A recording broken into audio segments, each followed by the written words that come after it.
आता धर्म शिक्षण या चॅनलवर तुमचं मनापासून स्वागत आहे। आज आपण प्रभू श्री राम यांच्या जीवनावर आधारित पवित्र कथा रामायण ही गोष्ट थोडक्यात ऐकणार आहोत। रामायण ही भगवान श्री राम यांच्या जीवनावर आधारित पवित्र कथा आहे।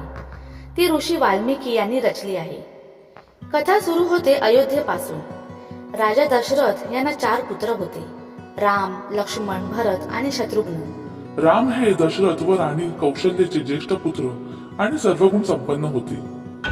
विश्वामित्र ऋषींच्या आश्रमात राक्षसांचा नाश केल्यानंतर श्री रामाने सीतामातेशी विवाह केला।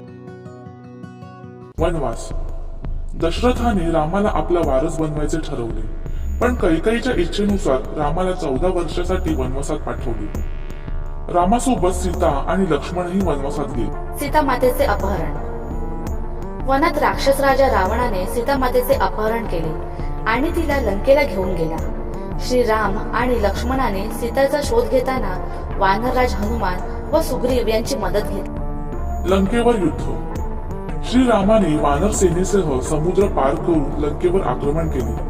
हनुमानाच्या शौर्याने आणि लक्ष्मण, सुग्रीव यांच्यासह वानर सेनेच्या सहाय्याने श्री रामाने रावणाचा वध केला व सीतामातेची सुटका केली। अयोध्येची परतफेरी। 14 वर्षांचा वनवास पूर्ण करून श्री राम, सीतामाता आणि लक्ष्मण अयोध्येत परतले। त्यानंतर राम राज्याभिषेक झाला आणि रामराज्य सुरू झाले, जे न्याय व समृद्धीचे प्रतीक मानले जाते। शिकवण। रामायणातून निष्ठा, कर्तव्य, प्रेम, त्याग आणि अधर्मावर धर्माच्या विजयाचे महत्त्व कळते।